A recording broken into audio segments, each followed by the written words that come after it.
Live. Everywhere. On netrootsradio.com.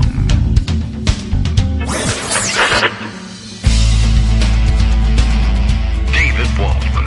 Kagro. In the morning. Now, here's David Waldman. Hey, good morning, everybody. How you doing? It is Monday, November 23rd, 2020. Time for another week. Time for another show. Time for another president. But we're not quite there yet. But, well, the feeling that we need one. We're certainly there. We've arrived there. Hard to know where to start today. There's so much in terms of news that is important. So much, in fact, in terms of news that is not particularly important, but is occupying my mind this morning anyway. I don't know. Much happening, of course, around the country, around the world, and in our own homes as we, I guess, prepare to lock down again, unless you are crazy and are going somewhere for Thanksgiving, which is apparently all the rage now. It's now become a thing not only to defy the travel warnings and the other warnings that you should not be out and spreading coronavirus or risking the spread of coronavirus, but now it's a thing for, I guess, for Trump supporters and others like them to brag about how big the gatherings that they are going to attend are going to be. It's very unwise. I don't actually need to tell anybody in the audience that, but I don't know. I would say, I guess maybe it might work with some people who might still have one foot in reality to tell them it would be awfully ironic for you to die immediately before the vaccine began being distributed. I see that there are hopeful reports that I guess some of the vaccine manufacturers, and now there's a third manufacturer out with an equally effective vaccine. I don't know what the particulars of this vaccine are, but maybe Greg knows. Maybe we'll go over that. But I guess the manufacturers, in anticipating approval by the FDA, which, you know, should come relatively quickly, I guess they must be pre-producing the stuff because they are planning, or they say they're planning on preparing to ship the vaccine the day after they get their approval, so that it might be in place and ready for administering to those in need. And I don't know exactly what the plans are, but we assume that they start with frontline and hospital workers and most vulnerable seniors and those who are immune or have immune compromised, perhaps. But they might be getting doses of the vaccine as soon as mid-December, according to this most hopeful timeline. And it would be awfully foolish of you to go to a Thanksgiving dinner and risk picking up the virus, only to find out, well, I don't know how you would find out that you were dead, but I guess like the movie, like The Sixth Sense. Eventually you would find out you were dead, and the great irony of it, and here's a vaccine. So I think maybe the message here is hang on, keep doing what you're doing. You're going to miss a Thanksgiving. You might even miss a Christmas gathering if they don't get to everybody as soon as they want to with the vaccine, or you might need a second dose of it. I don't know.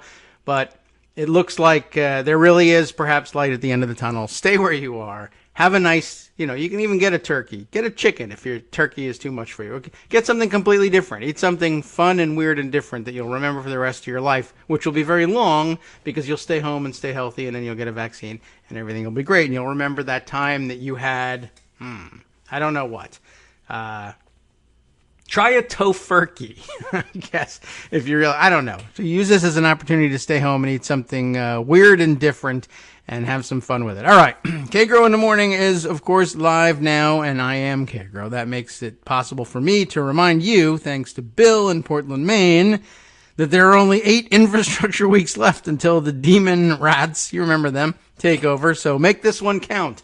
It's true, and it's a good time to cook up something different for Thanksgiving. Speaking of Bill, I had a message for him that I passed on earlier this morning, having seen, is it Rocky Mountain Mike retweeting this story, or not retweeting the story, but commenting on the story. And now we'll have to look this one up to make sure, do I have the particulars right? I wanted to warn Bill because, let's see, Rocky Mountain Mike, I think, was asking who had on their 2020 bingo card Johnny Rotten being bitten on the penis by a flea. I don't even know how you figure that out, quite honestly. But bitten on the penis by a flea after rescuing squirrels. So he's been out there befriending squirrels, as has Bill. But I think Bill's been wearing pants during most of this time. But it's a real headline. I just don't know. I don't know what to tell you. Fake news. I guess here I would say I'm with the masses of Trumpers out there screaming fake news. Because, it might be true, but what harm would it do to think this was fake? This is the report of TMZ. Oh, no, I'm sorry. I thought it was TMZ. I figured this was sort of their story. This is TVNZ. This is TV New Zealand. I don't know whether this happened in New Zealand or just New Zealand. They don't have coronavirus. So they're like, what kind of news is there out there? We don't have mass death. How about this? Sex Pistols star, and that's a stretch at this stage of the game, but oldsters will know what we're talking about. Johnny Rotten, bitten by a flea after rescuing squirrels. They helpfully tell us that Johnny Rotten, whose real name is John Lydon, is L-O-I-D-O-N, who knows? I only know his fake name, has been bitten by a flea on his penis. And I'm glad that they structured it well because, now I have a full understanding of what happened in this interaction. Because I'm thinking it's going to be hard to bite a flea on his penis. But here comes Greg. It might be some real news that we have to get to. But or Greg is calling in to comment on the situation here. You've been reading the news in New Zealand, Greg? No. No. All right. New Zealand. Well, I don't know. I was just trying to catch up on vaccine and politics here. What are no, they that's doing important. now? All right. No, New Zealand is fine, actually. They're just reading about this in New Zealand. And I guess it's because they're bored because they have no coronavirus going on there. This actually happened in Venice Beach, but the New Zealanders are reporting it to me. And this is important. I know you'll be happy to hear that. I guess he's okay. Sex Pistols star Johnny Rotten, bitten by a flea on his penis. That's Johnny's penis. After rescuing squirrels. I wanted to let Bill know to be careful that this was I guess this is a real possibility. Apparently Johnny Rotten, punk rock icon, has been spending his mid-60s, he's 64 now, befriending a bunch of squirrels at his Venice Beach home. And says he has taken to smothering himself in Vaseline to ease his discomfort because he doesn't want to blame the poor squirrels. I guess he's smothering one part of himself in Vaseline, which, never mind why that happened to begin with. But, I don't know how he got to, getting the fleas from the squirrels. I can understand if you pick squirrels up, I guess, if they'll let you do that. How he got the bite. So here's my relevant segue to get you out of having to do this for 2 hours. No, this is 2 hours. It'll be the second hour. Thank you very much. All right. But wearing your face mask under your nose is like wearing your underpants under. Yes. You get the idea here? I get you now. It's supposed to be protective. Right. And so in San Francisco, they're actually posting pictures of both. Cartoon style. I just sent you one. I see. So that you can get an idea of how this is supposed to be done. Don't let your nose hang out there in the breeze. Yes. It won't get bitten by a flea. You get what I'm saying? Right. This is So, congratulations to all involved, including New Zealand, who are coronavirus free. Let's start with pandemic since we're going to do that. I segued with you. Yes. Right. We'll get out of New Zealand. The New Zealanders, if you're bored, go back to making Lord of the Rings movies, okay? You did a great job. Don't bite anyone on anything. Parker Malloy found this wonderful piece. I don't know what paper it's from. The flea thing? But I do know it's from 1918. Well. All right. And the title says, Expert Flays Flu Mask. Flays. Yeah, it doesn't say fleas. It says flays. Aha. Expert flays flu mask. It's foolish to have a law in a city requiring the wearing of flu masks. This order can't be thoroughly carried out, as only few persons know anything at all about wearing them correctly. Does this sound familiar? If masks were going to have been a successful preventative measure in New York City, we certainly would have adopted them as it was. We didn't frighten the people by telling them a lot of things. We merely advised them how to keep away from the disease. This is the statement made last night by Dr. E.J. Banshoff, Assistant Director of the Department of Preventative Medicine to the New York Health Department, the discoverer of the process that is now used to purify diphtheria antitoxin, and one of the leading medical authorities of the country. He's dead. People who know all about bacteria often don't know that much about viruses. Oh. He was decorated 6 years ago by King Alfonso of Spain for his research and assistance rendered to the Spanish government, to the Royal Order of Isabella, and the Catholic being conferred upon him. So I guess that establishes bona fides, right? He's a true expert. The mask tends to keep people at home when they need to be out in the sunlight, he said. And the flu situation is nothing to be alarmed at. The extremes of temperature here is largely responsible for it. Every cold or cough isn't flu. When a city gets frightened enough to use masks, go away. The necessity for the mask is past, as the epidemic will have passed its peak, right? Nothing to see here. It'll all be gone in a few days. Does that sound familiar? The flu, it is gone. We don't have that anymore. Right. And there is no truth to the statement that you can get influenza by breathing dust-laden germs. Almost as soon as the germ leaves the human body, it is destroyed. Infection is only by direct contact, and so sprinkling the streets with disinfectant is useless. Well, he's right about that. They didn't know anything about viruses and airborne stuff in those days. We're going to have flu cases for probably a year, but experts predict the epidemic will bring its natural immunity. Oh. 1918. Right? If either Pasadena or Los Angeles were a community of roughnecks who sneezed in each other's faces and coughed in their eyes, flu masks might be feasible. As it is, use your handkerchief. Well. When you have a sneeze, don't sprinkle your neighbor, and then you don't need a mask. No one has handkerchiefs now. I mean, I do, but I'm 800 years old and I got them from my dad, so. Right. So there you have, a basic thing that a lot of what we've seen, including refusing to stay home at Thanksgiving, refusing to pay attention to public health people. It's exactly what we saw in 1918. And by the way, to disastrous effects. So I just thought that's interesting, too. A natural immunity, because, I guess we never Can't got do that. anything about it. I don't understand it. The best thing to do is do nothing, and then everybody will be fine, at least the ones who live. That's a fun opportunity. All right, and dust-laden germs. How big did they think germs were at the time? Well, bigger than viruses. They didn't know about viruses. I guess, but boy, so, dust-laden or germ-laden it's dust. a funny thing, because if you actually jump down the rabbit hole of watch out for don't jump down a squirrel stuff, hole. Yeah. One of those things that you see quoted, and when you see it quoted, you go, okay, I know where they're coming from now. Like if somebody says, well, Q told me, then you go, okay, I know where you're coming from. Yes, okay, gotcha. If people start quoting Koch's postulates at you, I've done the research, and Koch's postulates say this can't possibly be real. Well, because Koch's postulates were about how you get disease from bacterial vectors, and they didn't know about viruses in those days. So they had to be modified later, but they skipped that part out because they didn't really do the research. Because when they say do the research, I did the research, they don't mean they have their own lab with technicians and peer-reviewed papers and stuff like that. They mean they sat down at the internet and they looked at a Q site is what they mean. Right.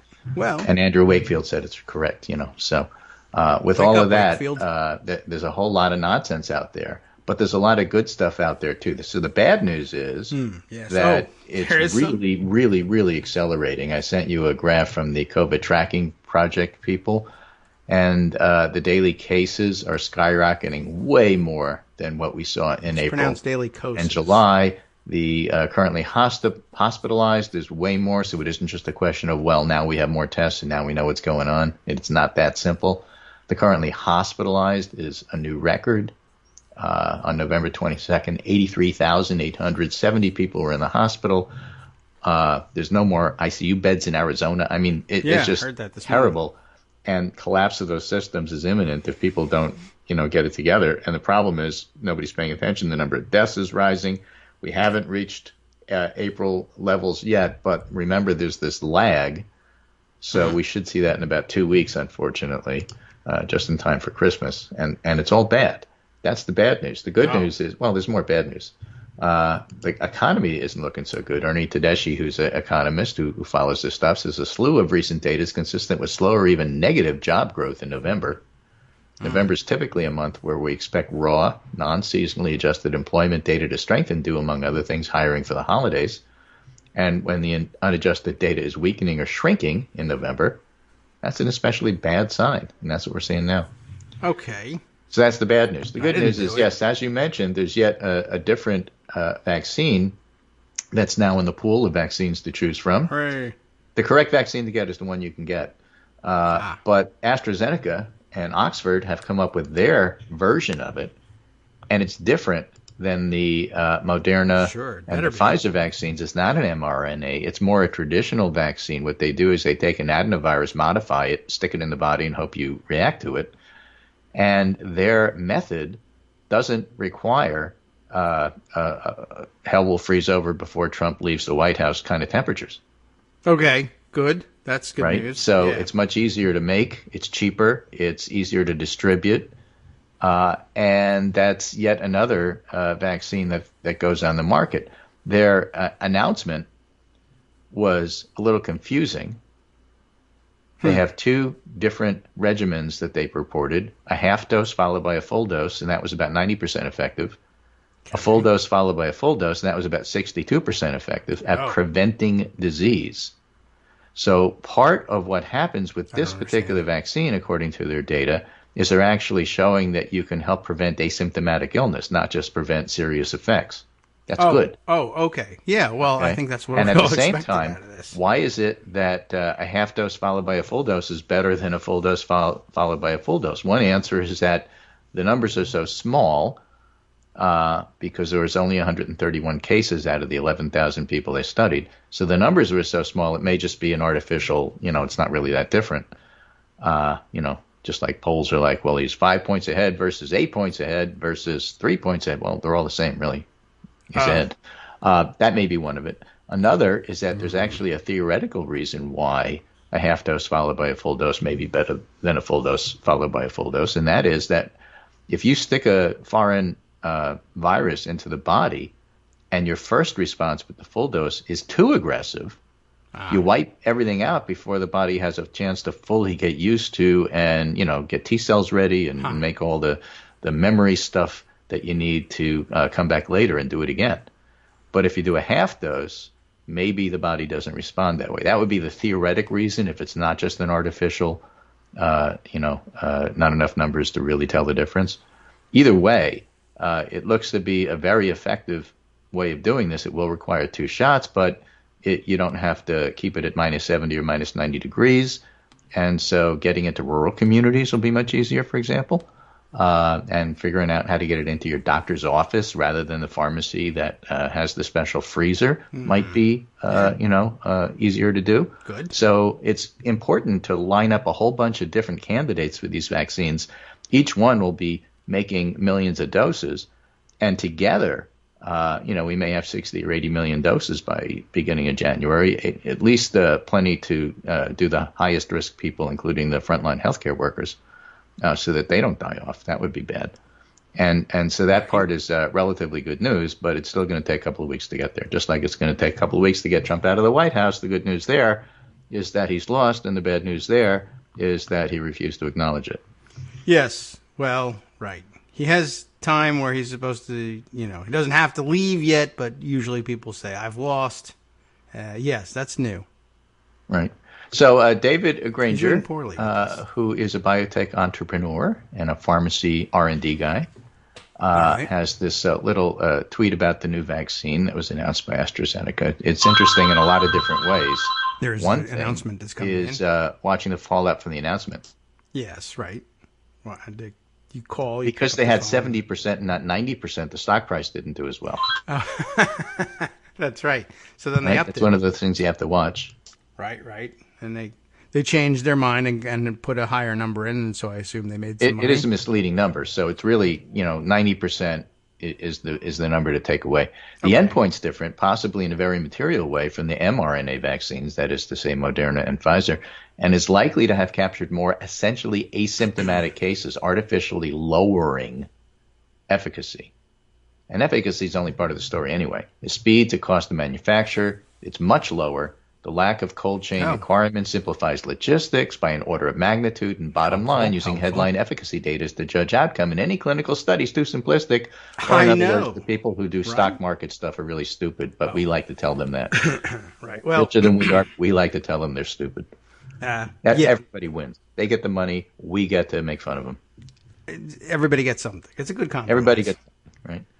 So the picture is much more complex, he says, and we don't yet have all the information needed to judge how this will shake down, but we already know that the vaccine is likely to be an important component of the worldwide battle and possibly even the most important part. The fact that you can make this without the cold chain distribution piece is enormously important. Yes. Does sound good. Yeah, that part really does sound good. No nasal spray. So I'd like to concentrate on a little good news because this is just going to be a disaster. It's a rolling disaster. You can see it coming.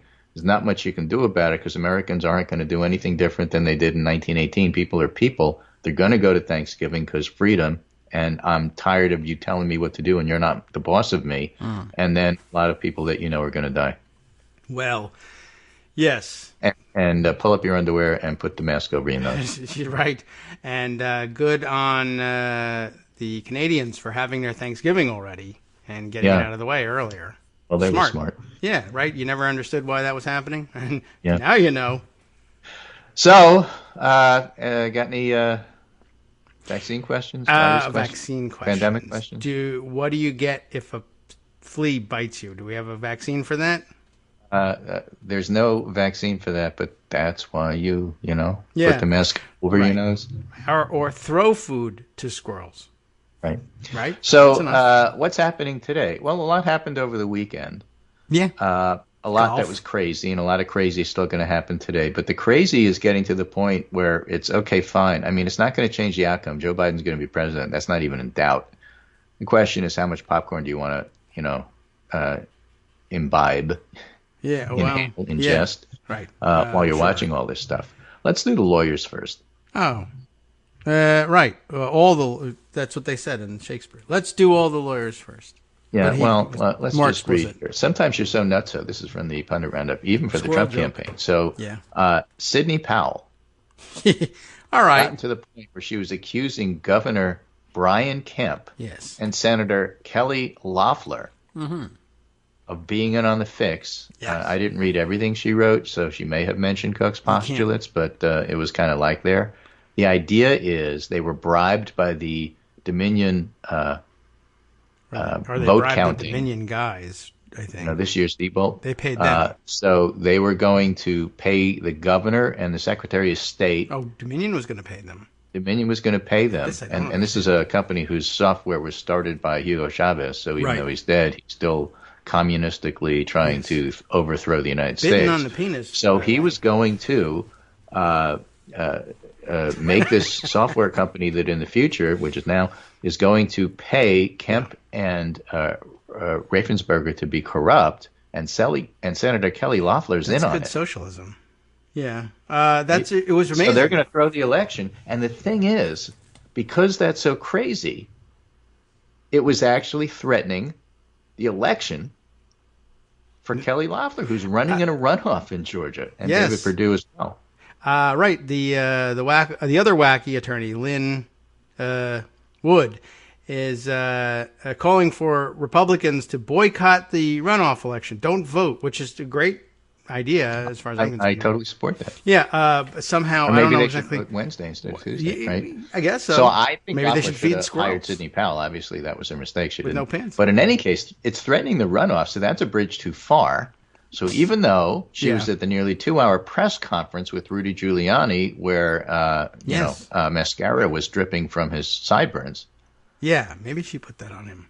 The Trump campaign had a statement on November 22nd. Sidney Powell is practicing law on her own. She's not a member of the Trump legal team, even though she was up on stage with everybody else for 2 hours. That's right. She was also not a lawyer for the president in his personal capacity. Signed, Rudy Giuliani, attorney for President Trump, and Jenna Ellis, Trump campaign senior legal advisor and attorney for President Trump. So they dumped her under the bus because they're afraid her nuttiness is going to wind up ruining the runoff. But they forgot to charter the bus, and so she's just lying there on the road. You know how it is with his rallies.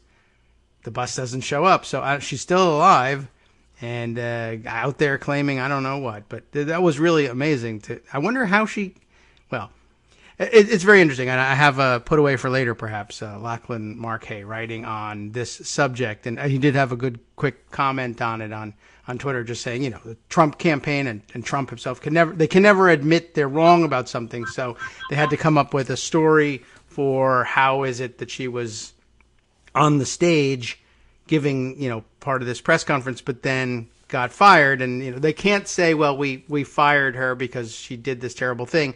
They had to come up with the story of she was never a part of the team, and we don't really know why she was even there. As unbelievable as that is, that's the only acceptable. This lady was just walking story. by, and she just jumped on stage and started to talk. And we were Right. just so freaked out by it, we just let her talk. We didn't know what to do. We're very it's like polite that people. guy Civility. who was at the beer and barbecue and was yelling at the counters in Arizona. We just let him go because, Right. we didn't know if she was violent or what was going on there. We just let her talk. There's a precedent for this. You see this all over the country during counting episodes. Wow. All right. Well, yeah. It really was kind of a crazy weekend. And Trump was at the golf course again. There was even some trouble at the golf course. I'll update everybody on that too. And you have people like Pat Toomey and John Cornyn this morning, and some really odd bird sources.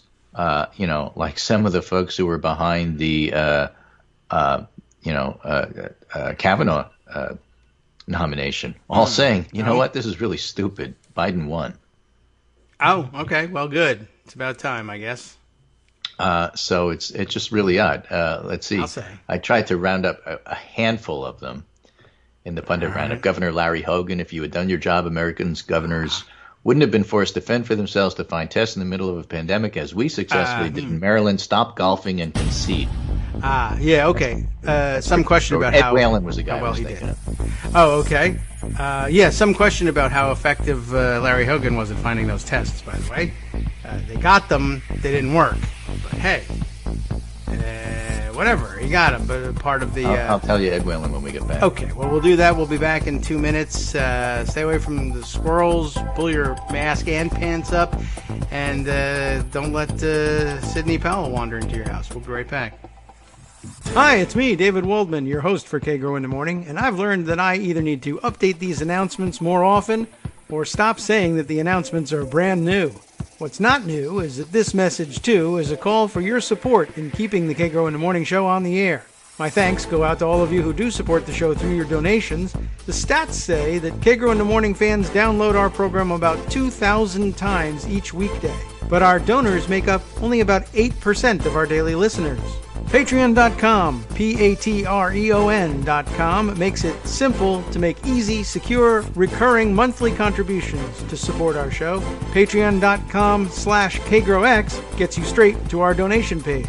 If we're helping keep you sane during the Trump era, consider what that's worth. $1 a day? 50 cents? One thin dime? We do about 20 shows a month, so pick a number, do the math, and head to Patreon.com/KagroX to let us know. Thanks again, everyone, for all your support. Women only, no women or no blacks or no Jews, Right. important stuff. Golf courses. All right. Well, welcome back, everybody, to the Kagro in the Morning show. And now I feel as we re-enter, we have to. This wasn't Greg, planning to discriminate against people at golf courses. He was complaining about the discrimination. You missed the first part about it. And then if we came in, well, tell us what happened in Latin. I will. I feel like I need to explain why the show came back to Greg saying no blacks, no Jews. No blacks, no Jews at golf courses. It's important. We have to uphold these things. Well, golf courses are important places to do business. So the idea that you have men only and no women and no Jews and no black is bad. Right. And for years and years and years, they were discriminated because it's a private club, so you really don't have any private property. But it's bad because business is being done. Now, tell us about some of the important businesses done in London. Well, no important business is going on here in our area. That is because the chief golfer is Donald Trump, and he does not do business anything ever. So, yeah, but he does spend a lot of time golfing. Golfing is his way of escaping doing the business he's been hired to do. But he does lean on that traditional excuse, and the White House staff certainly always telling people, well, he's golfing with important people making important deals. Nothing ever came of any of them, but don't worry about that. We had some the golf course that he's got here in Sterling, Virginia, in Loudoun County, which is he pretends is in Washington, D.C. It's the closest club he owns to the White House. So he comes here and golfs all the time. The weather is turning colder and grayer, but he continues to golf here. I'm surprised he's not going to Mar-a-Lago. But anyway, this is where he's been spending his weekend since the election. I got the chance to go out there on November 7th, right after they announced that Biden was the projected winner of the election. So I got a close view of the protests, and they continue now. And this weekend we had a little trouble at them, and one of the frequent pro-Trump people got himself arrested at the end, although it took a while to do it. But he was making a nuisance of himself. Generally speaking, people keep themselves separated, pro and anti-Trump. They yell at one another from across the street. This guy decided to cross the street and get in people's faces. By the way, he was wearing around his waist a inflatable, like an inflatable child's pool float ring. You know, they are not life-saving devices. I must tell you, they are printed right on it. It says don't use it for those purposes. This one has a Donald Trump, figurine in the front there. And I saw that thing that caught my eye. It was one of the things that he was one of the cars, this guy, parading back and forth on November 7th in front of the golf course, and he was sticking this float ring out the window of his car. I took note of that. So yesterday or Saturday, he was wearing the thing, went across the street, got in the faces of the frequent anti-Trump protesters there, and of course wearing no mask, and they told him to back up and back away, and he did the stupid, Trump macho guy thing of coughing, and breathing and exhaling very heavily into people's faces. They complained, of course, and that this was an assault because we're in a pandemic.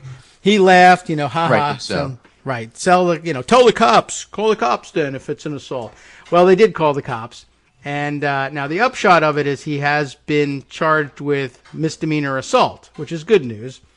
The weird hitch in it is I saw some pictures of him talking to the cops on Saturday. The cops weren't interested. They were leaning back on their cars letting this guy rant about how liberals were ruining everything. And they didn't arrest him or anything of the sort. But in Virginia, as we learned recently in reading over the story of the Portsmouth, Virginia case, in which one of the top legislators in the state, top Democratic legislators in the state, ended up charged with felony vandalism of a Confederate monument.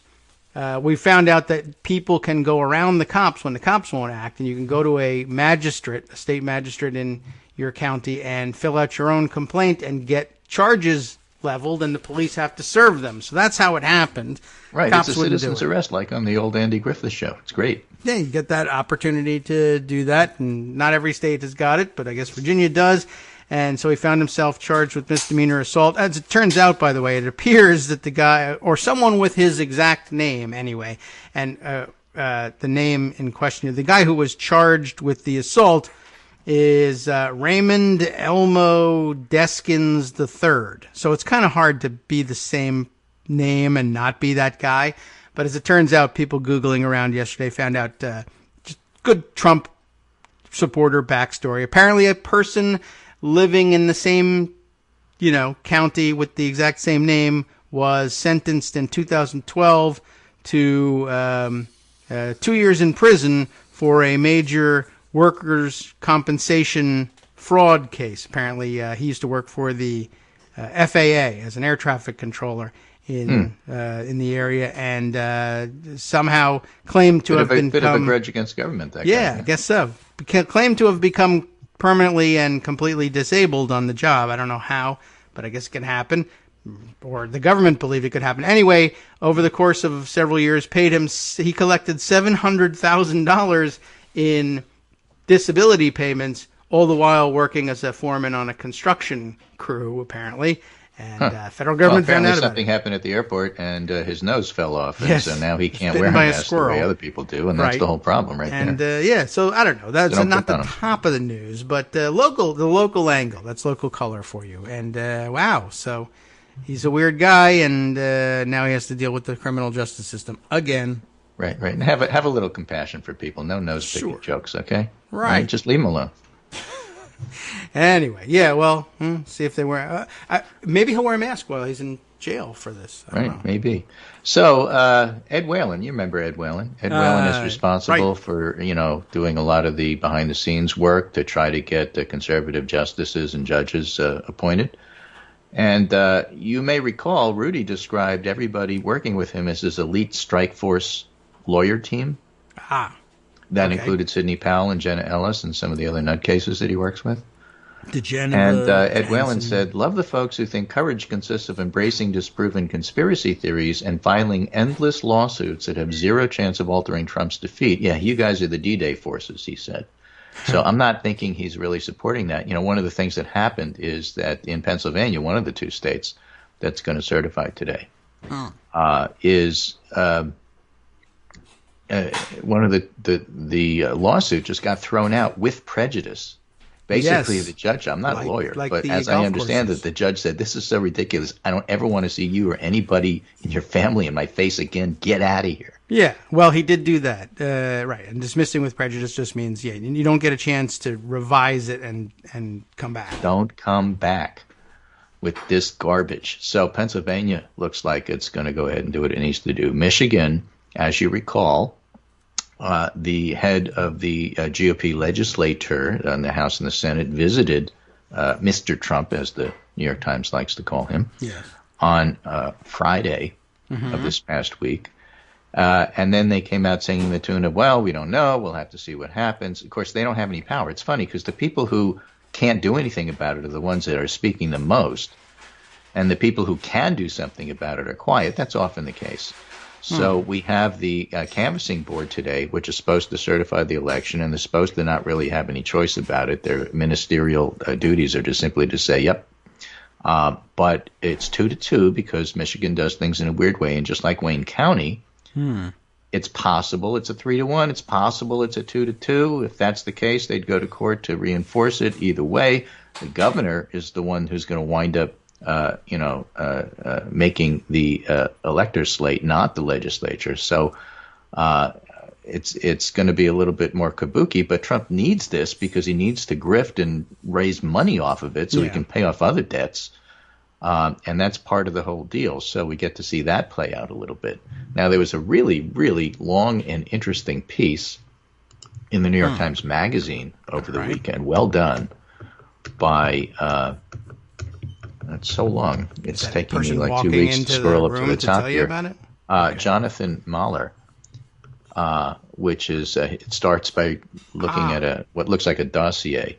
Yes. Individual 1, Donald Trump's potential criminal liability is the key to understanding his presidency, and when he leaves office will present the country with a historic dilemma, and goes into, in great detail, all of the different ways that Trump would be legally liable and yet could still skate. Yeah. I started reading that, but it's very long. Are outlined, including his taxes, election law violations. I mean, they pretty much got everything here. Obstruction of justice. Right. And then they go into and public corruption, including trying to influence an election with partisan coercion. So they've got 5 big, broad categories of things that Trump may well have done, and yet, because of the structure and politics of the presidential office, could get away with it. So the dilemma is, do you bring charges when you can't necessarily make them stick? And is it worse if he does these things and then gets away with it? Yeah. So in the end, the dilemma over what to do about Donald Trump may be less about Trump than it is about the structural problems his presidency exposed. Trump may have turned the executive branch into an instrument for his personal gain and deliverance, but it was the country's legal and political systems that enabled him to do it, including the enabling of the Republican Party, I would add. And even out of office, he still may face no consequences. It may be state level. In September, 2 former executive branch lawyers, Bob Bauer and Jack Goldsmith, Bauer under Obama and Goldsmith under Bush, George W., published an entire book after Trump addressing the subject of how to reform the presidency, and they identified the many open doors Trump had charged through and offered 50 suggestions basically on how to rebuild guardrails. And so it's a problem, and Trump has to know that Biden's going to take a hands-off approach and say Department of Justice is independent, unlike under you. And so whatever they do, they do. And, of course, I don't have any control over what Tish James in New York State does. So that's part of that whole big dilemma. Even as you watch Trump subvert and treasonously try to steal an election, which he's not going to get away with. My thinking when I read that, my first thought is, that's fine. Put Aveda in jail. put Jared in jail. If Jared and Anita, who are not elected officials, have done the things that Trump is accused of doing, they don't have any protection. Lock them up. That would be nice. It might not affect. Then you can decide what you want to do with the big boss. I guess so. And maybe he would like to have a family reunion with them, and he'll voluntarily go to jail. Otherwise, put him in a pit with a bunch of squirrels. Orange is the new orange. That's right. That's true. He'll match. And well, I don't know if it'll match, but who cares? It's nice to see them all in orange jumpsuits, so that would be fine. So, that's part of all of that. As all of this happens, again, things just move anyway. Biden is going ahead and doing his cabinet picks. Right. Yes, I understand Anthony Blinken for Secretary of State, and I understand he's also picked the National Security Advisor, somebody to do the UN, all good people, and professionals and people who are actually interested in other countries. Other countries are delighted with it. And these things are happening even though Trump is still claiming that it's not over. But, of course, it's over is the point, really. So no matter what he does, no matter what Trump does in order to try to steal the spotlight for a couple of more weeks, which he'll be able to do because he's still president, it doesn't really change the outcome any. And whatever happens in Michigan today, and we don't know, everybody's expecting the Michigan board to split 2-2 because they figure Trump's coercion is going to work, maybe. But, there are mechanisms to get Michigan done anyway. And Pennsylvania's getting done, and by the end of the month, Arizona, Nevada, and Georgia's already been done. So Trump loses. I mean, there's just no way it's going to work. Although, as I understand in Georgia, if you're upset and that things are over and there's no more to report in Georgia, you can report that there are still people running around waving their hands. There are a couple of things happening in Georgia. Well, okay. Yes, first of all, there's a runoff. Actual things, right? Two things. And then secondly, I think they just passed a rule or law or whatever they call it down there that in the runoffs, they're going to start tabulating the absentee and mail-ins 8 days prior. Hey. They can't count them, but they're going to line them up and get ready so it doesn't take another 2.5 years to do everything. They should count. They're not as good as Florida, which does it weeks in advance. Yeah, but it's better than we can't even touch them until the day of, which is the way Pennsylvania did it. Right. That's a good idea. Anything you can do to prepare to count them faster. I imagine that was all that they could do by rule. Maybe this was something from the Secretary of State. Maybe a legislative fix would allow them to count them earlier. And they might want to. The things they will be looking for is they may trade that for more voter ID and other suppression. But the point is that in the middle of this fight, where the GOP is saying, "I'm not supporting Loeffler and Collins because they're part of the fix," and it's all part of the vast globalist conspiracy to steal this election. It's going to be really interesting to see what happens down there. Yeah, and I did see something that raised a little bit of an alarm. I don't know whether this is the case. We see this very frequently all the time as elections approach, and I assume that they could be true. These stories of they're trying to do yet more voter purges down in Georgia, even including allegedly, according to some people's stories, people who have just voted in the November election because, of course, they have the runoff coming up in January 5th.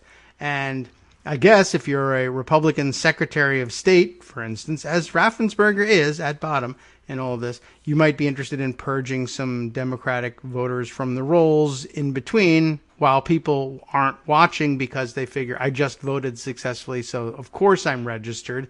And I don't know whether any of that is happening, but I would say that a great time to pull something like that off would be during this brief honeymoon period in which Raffensperger, the Republican Secretary of State, is being treated as some sort of hero for standing up to Trump, which is a good thing.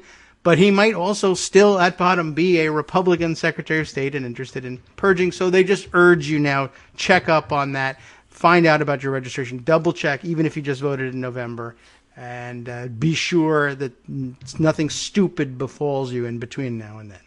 Right. Brendan Keefe, who is chief investigator at Atlanta's WXIA 11 Alive, NBC. X in it, so you know it's true. Who's a very good reporter and was doing really nice work during the Georgia recount. Yes. Just tweeted this morning, State Elections Board in Georgia adopts new rule requiring counties to start scanning absentee ballots at least 8 days before Election Day. Applies to U.S. Senate runoffs January 5th. Previously, this was voluntary. Tabulation of votes cannot start until Election Day. So that's what we know. It's a rule. It's not a law, but it applies. So they scan them, actually. But so how do you scan them but not tabulate them? I guess you just Many counties started save 2 it weeks to in a advance disk. before the general election, but it was optional. Now it's mandatory. All right. Well, it's a good idea. And anything they can do to facilitate faster counting. You remember when that was a thing, by the way? The same president who's dragging this out and suing 100 times over every count. And he said he was filing for a recount over the weekend in Georgia, which they just did. So I'm not even sure I understand what he's asking for. But you recall, that's the guy who said that it all had to be done by midnight on Election Day, by the way. Yeah. Dragging his feet, curiously enough. Well, he's going to wind up losing in any case. And that's really, the bottom line. Now, what kind of nonsense happens between now and then? Balderdash, flim-flam, all the all those things. All the stuff from the music. Hair dye that runs down your face. That's going to happen is bad. As Tim Alberta writes, there's a nauseating amount of this. Too many Americans have doubts about the integrity of our elections shtick, coming from the very Republicans who've been actively sowing doubts about the integrity of our elections. Yes, good quote. And so it's fair to say, I think completely fair to say, that one major political party in its silence and in some cases active sedition is terribly hurting the country, even though the election results are pretty clarified at this point. Yeah. So it's bad, and yet it's not going to stop Biden from getting into the White House. And why they're doing it is really unclear. Half of them believe it, and the other half are scared of their base, and the other half are scared of Trump. So you have all three halves there. It's well, good opportunity to get rid of a guy you're scared of.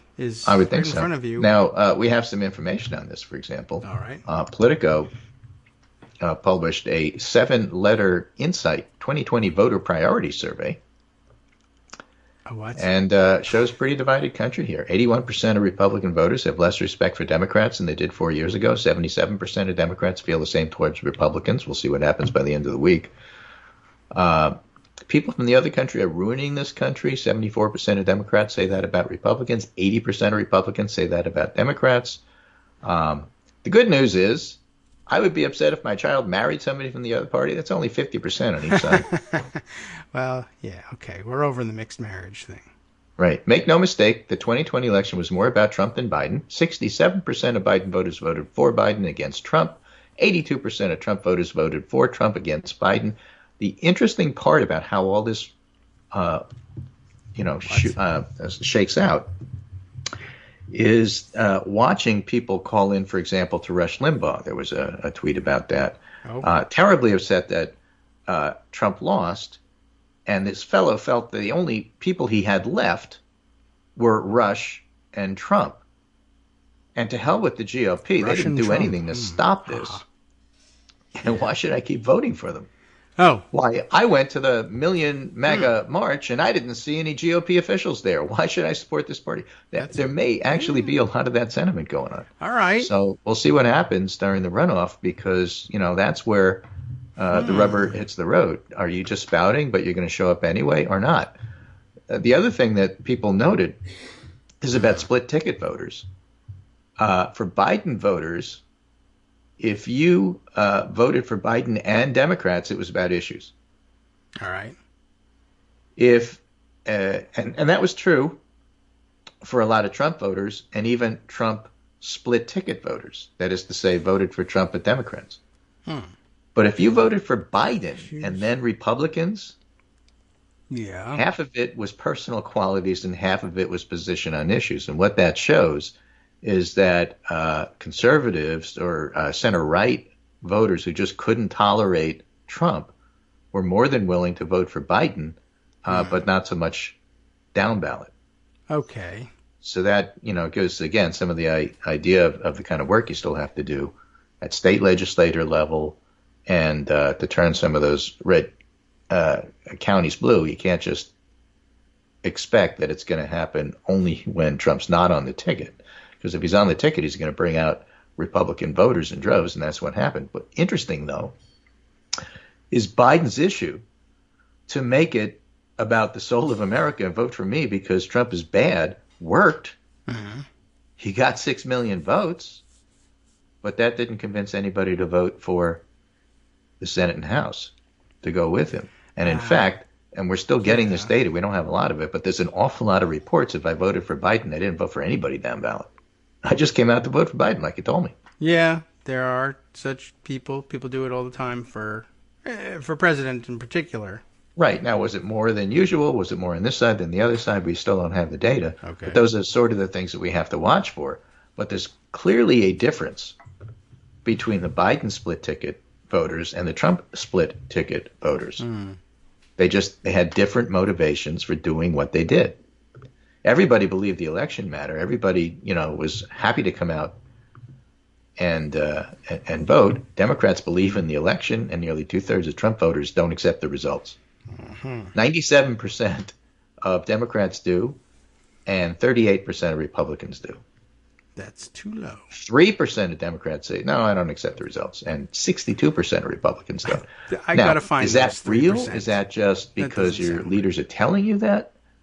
It's hard to know. But what happens if your leaders say, no, yes, like John Cornyn did this morning, or Pat Toomey did over the weekend?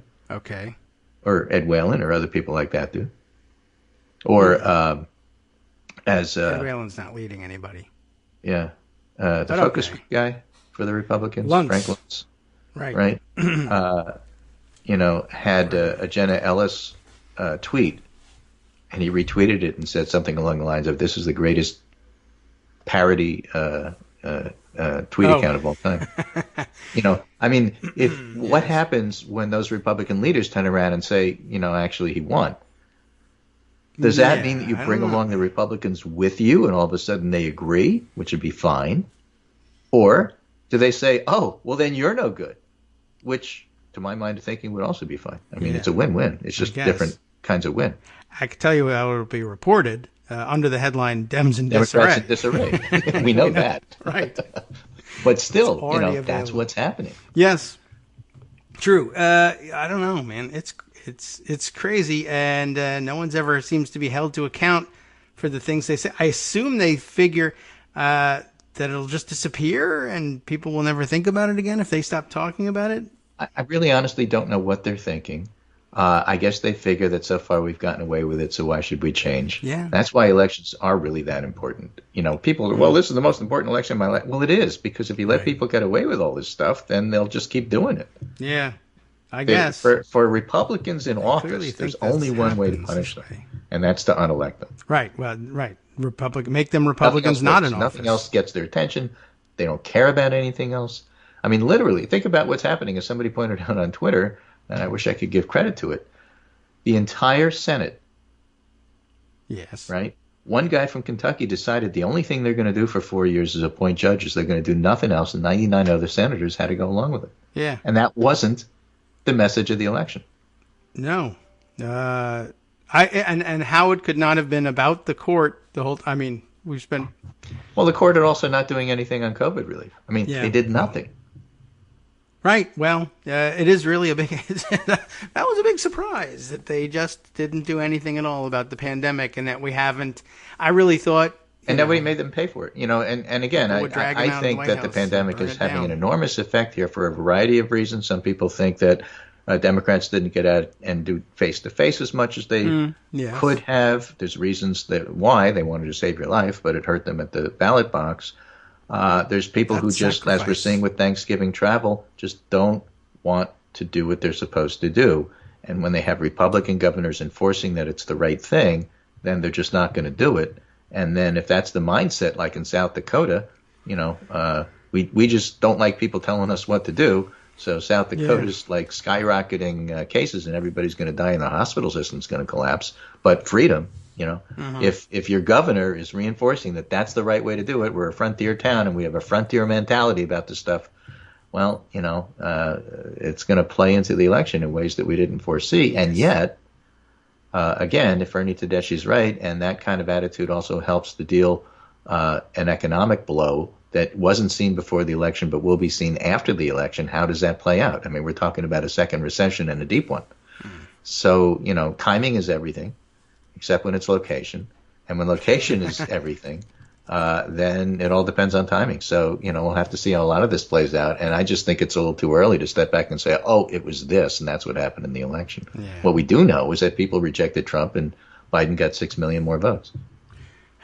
Okay, frontier people. But they didn't reject the GOP, and that's why we're stuck with all of this stuff. So that's my segment for today as we come up to our hour break. I thought I was going to be short, but I never am. No, right. Well, we appreciate that. We have these two things. We have politics, we have the pandemic. They interact, they intersect, but each one is a big story in and of itself. Right, and it can fill time. That's important. Yeah. All right. Well, now we know what people... Oh, by the way, I just thought if we can send the message to all the people who are frontiersmen and frontier mentality, you have died of dysentery is how this game ends. Well, that's good. We'll get those 1918 reports up. I'm sending you a report from the Detroit Metro Times with a headline that I can't read on the air. Okay. Well, look at that. Well, that's exciting. I'll figure out a way of handling that, I guess, after the... Well, it says lock the MF up is what it says. Yeah, right. And nice no Trump flag there, too. That's all right, well, let's read that one. I'll take a look at that over the break and see if it's worthy of adding to the panoply of similar stories. Is that panoply? Is that the right word? All right, well, the plethora anyway. And, okay, well, thanks for taking us all the way once again to the break, Greg. Appreciate it. And I bet something else will happen weird before Wednesday that you'll want to share then. If you're not busy cooking extra turkeys for your extra large Thanksgiving gathering, that is. Right, on Zoom. Yes, right. Well, you want to do on it Zoom, safely. You can just hold up pictures of turkeys and say, hey, it's delicious. People love sharing Remember pictures that one that of the George food. W. Bush brought in Afghanistan? Like the Yes. fake one that looked delicious but was Rubber all turkey. like fake? Yeah, right. We should be passing that out. I cooked it myself, and I helped.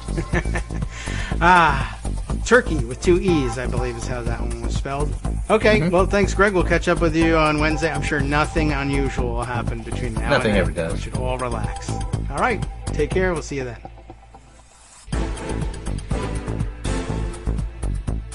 All right, welcome back now to the Kagro in the Morning Show here on Roots Radio. Lots to catch up on. Do we take the bait and dive into the Detroit Metro Times piece, Lock the MFer Up? Thanks to Jeffrey Billman for providing us with that headline. As Greg mentioned, I'm not aware of what is the Detroit Metro Times. Is it a these days you can't tell unless you're on the ground there in Detroit and have seen it in print and being distributed around town. I don't know. I'm familiar with the Free Press, but the Metro Times, not as much. And I don't know whether it's an online thing or a quote-unquote real newspaper or, and of course, these days with the pop-up sites and the fake news things and there's a new term out there for fake news, which was, or what was originally just called fake news. And then you may remember that Trump actually co-opted that terminology. It was originally, I first saw it being used to describe things like the things that were being created by like the Macedonian teenagers at whose behest, I don't know, but that was just essentially American election clickbait. Outrageous headlines about how evil Hillary Clinton was, or QAnon-style theories about Pizzagate kind of things, or whatever, or fabulous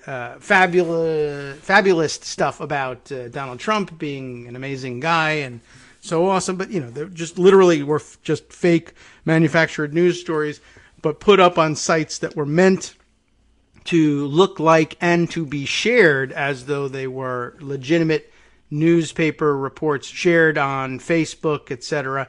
And that was what we had in mind in labeling fake news. Then Trump just sort of decided, I'll take the label and slap it on news that I don't like from what people think of traditionally as real news outlets, and calling them fake news. And it worked for him, and it stuck, and now everybody thinks that he invented the fake news label. And I guess since then they've come up with another label that hasn't really caught on, and fake news was the best one out there that was going. But I guess to describe the sorts of sites that pop up on the internet that are aimed at distributing these sorts of fake or fake-ish, in some cases, stories from sites that are meant to look like hyper-local news sources. And I guess people have been calling them pink slime news, which, I don't know, it doesn't really ring a bell for people or trip off the tongue, all that easily. But pink slime, as I recall, the last time I saw that used wasn't that what they were using, or what they called the chicken byproducts from which they were manufacturing, like chicken McNuggets or something, that it looked pinkish, this just sort of ground up chicken part stuff that they fried up into McNuggets. I don't know why that fits, but I guess the Mc anything sort of implies a quick fix fakery in some way or another, which McDonald's stockholders just objected to. But anyway, I don't know what that whether that applies to this.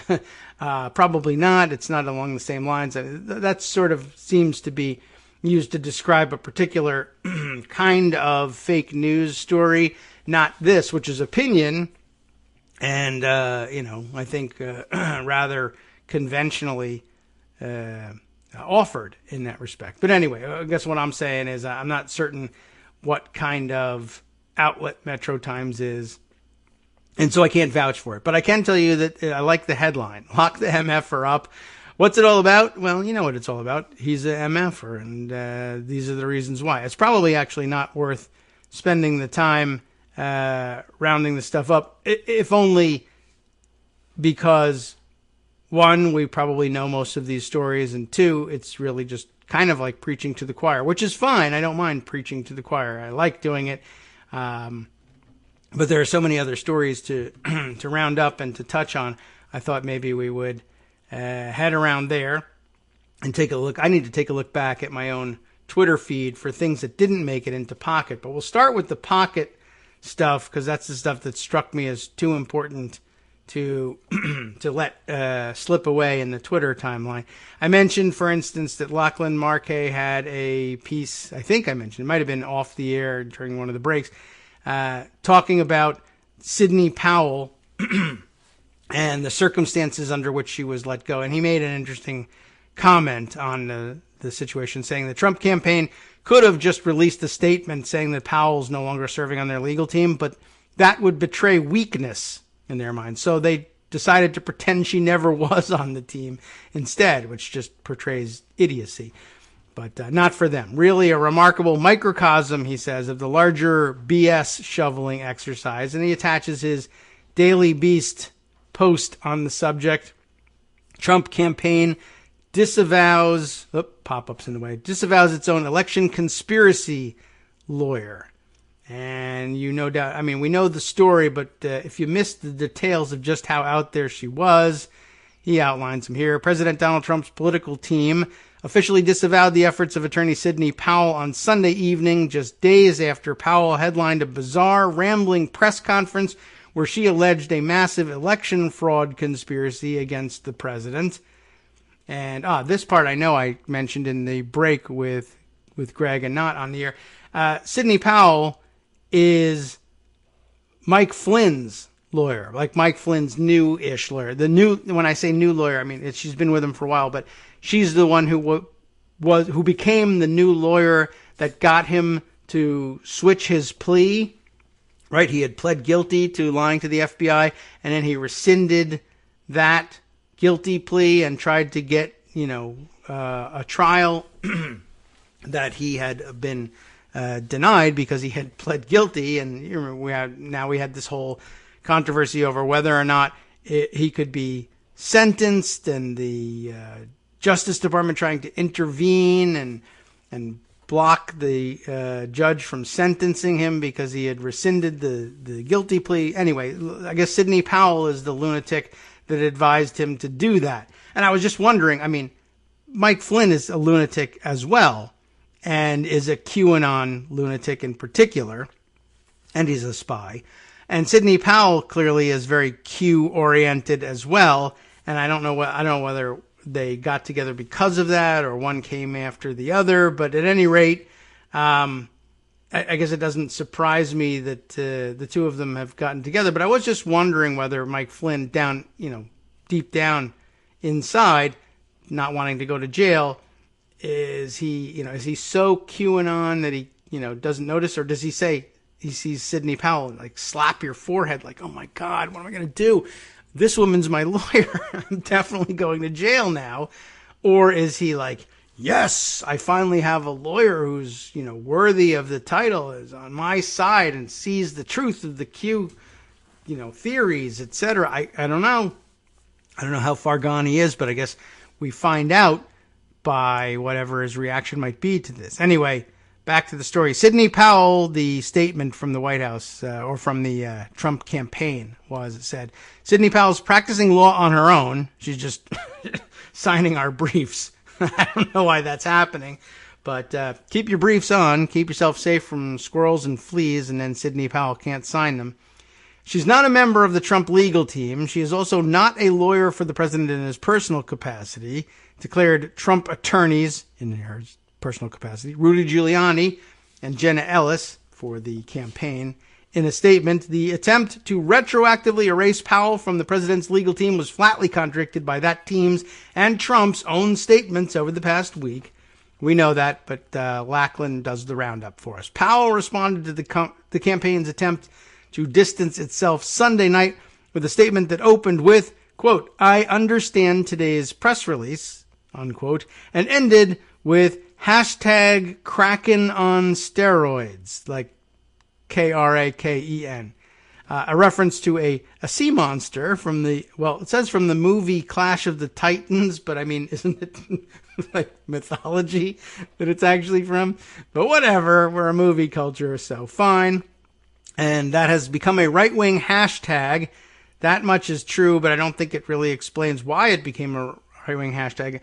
And I don't remember the full backstory, but I mean, I know that at some point in preparing to file the various lawsuits, and I think these were the ones in Georgia, possibly also in Pennsylvania, and the big threat was, we're going to drop this epic lawsuit that's going to turn everything on its head. I'm going to release the Kraken on, Georgia or Pennsylvania. I can't remember which one it was. Maybe it's both. I don't know whether Sidney Powell was the Kraken or whether the power of the suit she was preparing was the Kraken, but I feel like it deserves some further explanation right alongside that.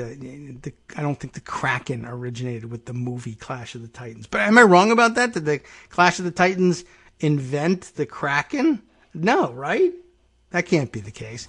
Anyway, the Trump team, the QAnon idiot conspiracy theory stuff has got me. See, it's working. It's got me questioning, like, the Kraken. That was. Okay. The Trump team's disavowal came after Powell, Ellis, and Giuliani teamed up on Thursday, curiously enough, to allege that a sprawling anti-Trump conspiracy theory involving a voting machine company and the late Venezuelan President Hugo Chavez. We mentioned this on Friday, Armando and I. After that press conference, Giuliani reaffirmed that Powell was speaking on behalf of the campaign. So, the end, right? No, of course not. This is representative of our legal team, Giuliani said at the event.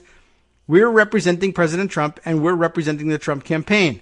When I finish, Sidney Powell and then Jenna Ellis will follow me. Powell herself has been working out of an office at the Trump campaign's headquarters. So I guess they packed the box and sent her out, which is what we should have been doing with Trump all the time. I did see, who said it?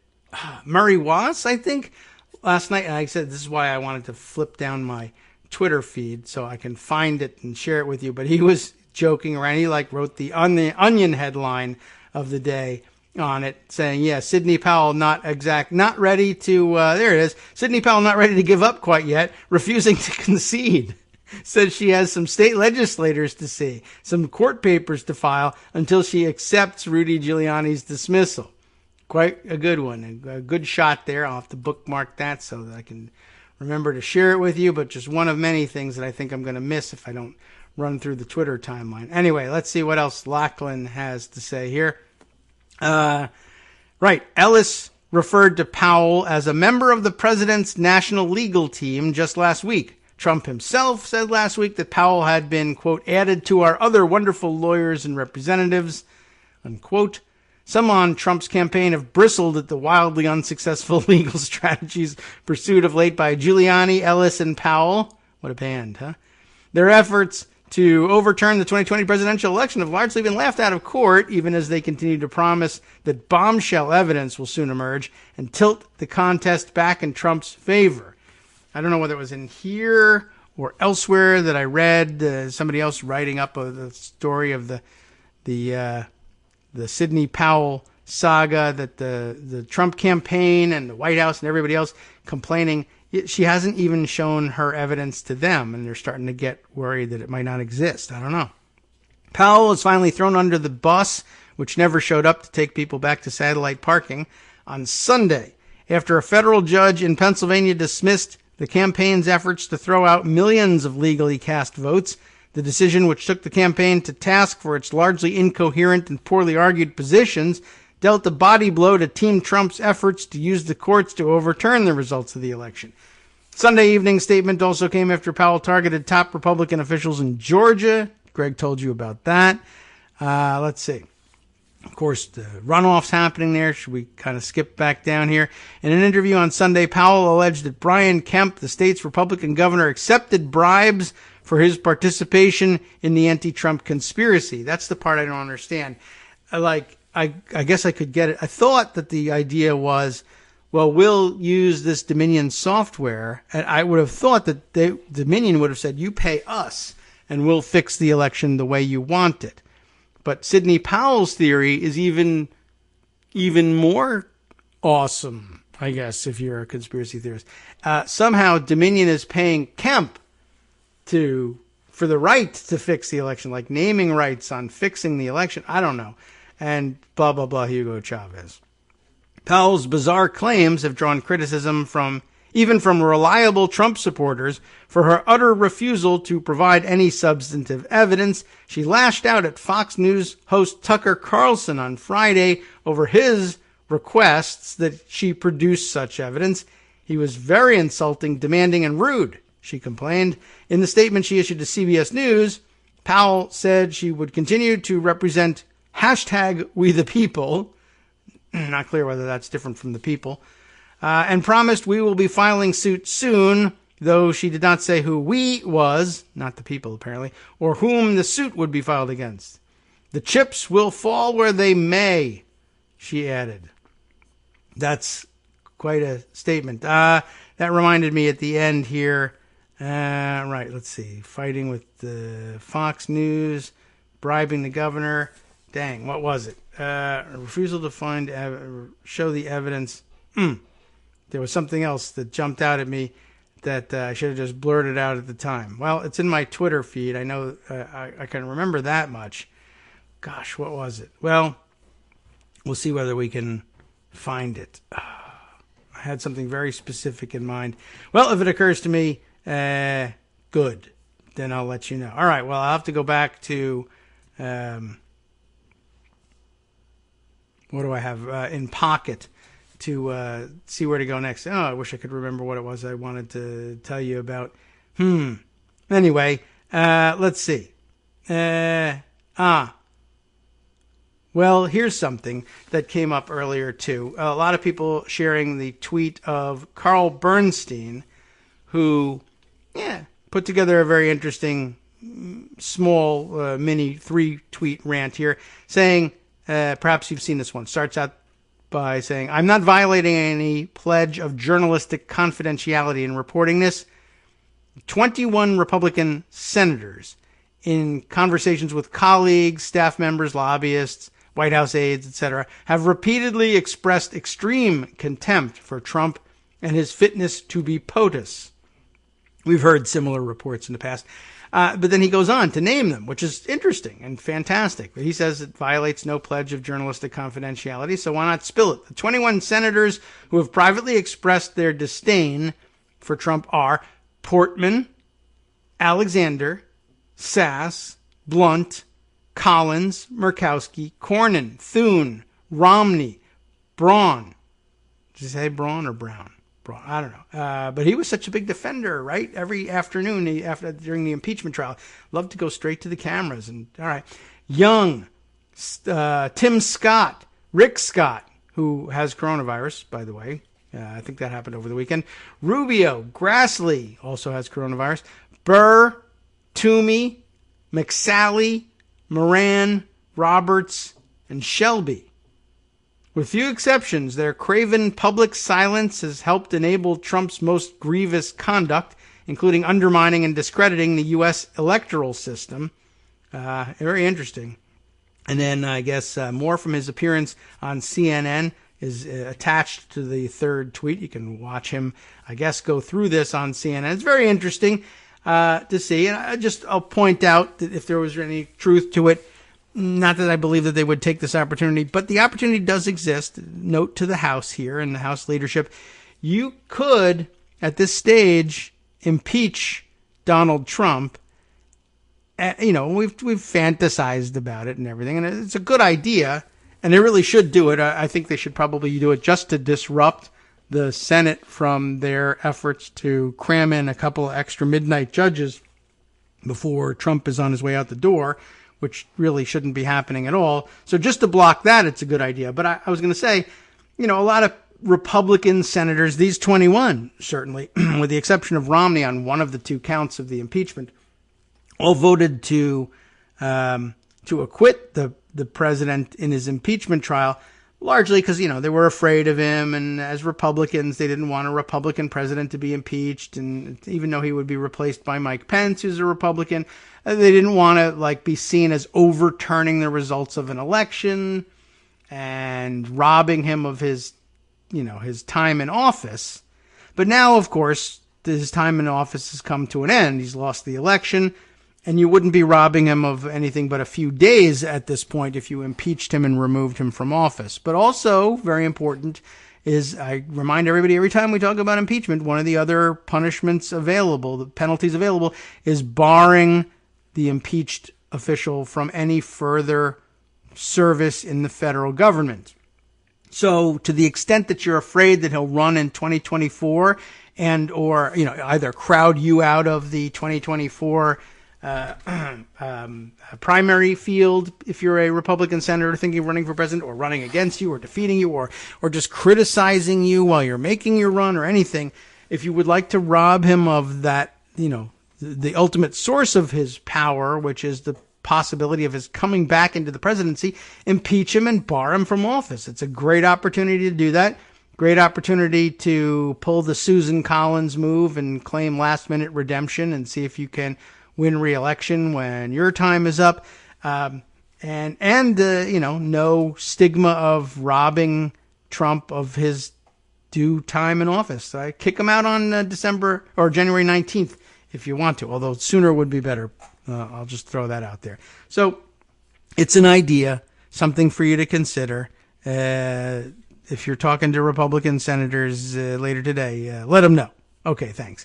All right, let's see. Other fun things to share with you. Let's see. I put away, there are a couple of things, a couple of tweet threads from over the weekend that I thought were important. Let's start with this one because it's right here. Damn. All right. This one maybe you saw. Speaking of the fake news situation, I had to comment on this one on Twitter last night. Trump supporters and whatever, they are so eager to emulate Trump in everything that he does that they can do too for free, like yelling at the press, and so sure that there's benefit to fighting with the press, the fake news, right?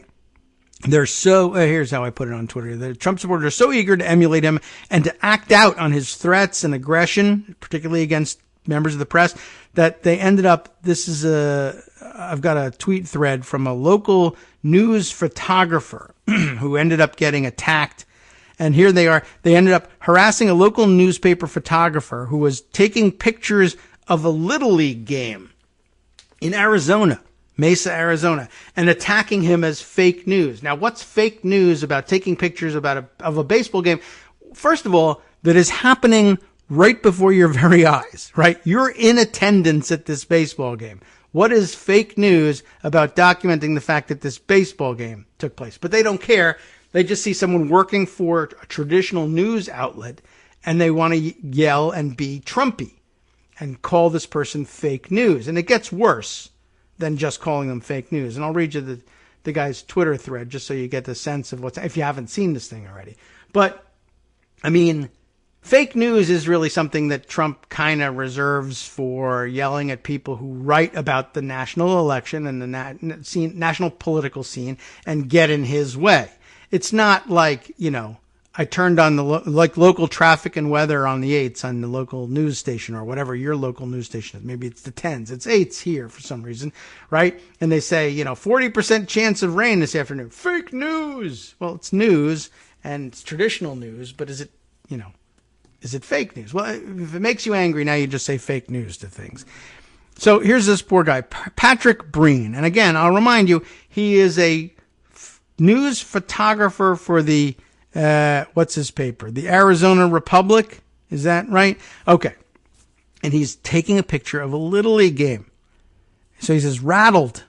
I was just accosted while taking photos at a baseball tournament in Mesa. And by the way, I found out later on from somebody on the ground nearby, this baseball tournament, we mentioned earlier in the show, right, that there's a doctor on the ground in Arizona who said, this is how I saw the news. I arrived at work today to be told that Arizona has no more ICU beds in the whole state. You get sick with COVID or anything else, accidentally shoot yourself in Arizona, got to go out of state to find an ICU bed, and good luck finding it. Pardon me, because they're all full with people who have frogs in their throats, apparently. Anyway, this baseball tournament, I thought, local teams. When apparently something like 800 teams from around the country are, not all at once, I guess, but coming in over the weeks to play this tournament, which honestly does not have to be played.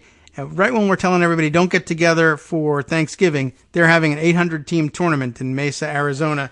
No ICU beds for anybody. So you're all going to die in Arizona. I just want you to know that.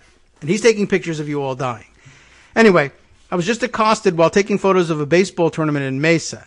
Parents yelled at me not to take pictures of their kid, which, okay, if you want. I agreed. So what else do you want, right? And asked which kid was theirs. Well, they didn't want to say, and said that if I did somehow take pictures of their kids, they would, quote, kick my ass. They yelled that I was fake news. I mean, this is happening, right? I was taking pictures, and this is what they started to yell. Then they got real QAnon on the guy. They yelled that he was taking pictures of little boys and that he was a pedophile. You believe this? They said I wasn't reporting he was wasting his time like watching the baseball game. He should be reporting on how they stole the election. I replied that I was just a photographer doing my job for the newspaper. That's not going to fly for them. Another parent joined, and they recorded my interaction. I'm sure that's circulating on right-wing websites now. Look at this guy telling us he's just taking pictures of the baseball game because newspaper, but he's really a pedophile. I simply tried to explain that I was taking photos for the Arizona Republic and wouldn't take photos of their kids if they didn't want. They kept yelling.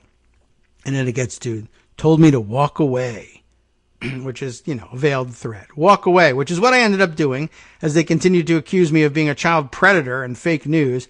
I'm shaking, more because I just want people to understand that I'm not their enemy. I love my community. I love telling their stories through pictures. Oh, well, that's very old-fashioned. Leaving defeated. I didn't want them to think they shouted me away, but more aggressive parents were eyeing me. They did shout him away. So here I am in the parking lot of a public park in Mesa, feeling ashamed for doing one of my favorite things in the world, taking pictures. If we were all just a little kinder. Well, I think he lets them off the hook a little too easily on that. If we were all just a little kinder. They're crazy, and crazy is in the air and spreading. It's gone airborne, and there's nothing we can do about it, and it just goes to show that apparently this will be the excuse for everybody to act out no matter what the situation. They saw their big hero do this to members of the national press, and so anybody who's in any way related to the traditional press will be singled out and not only attacked as fake news, but we might as well throw pedophilia charges at you as well. Interesting to see. Just illuminating, I guess. We'll be right back.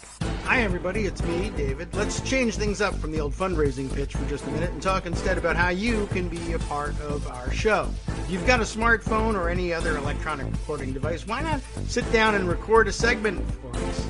Read us an important article and give us your take. Read one of your own original essays, or even just give us your commentary on something you'd like to share that's important to you.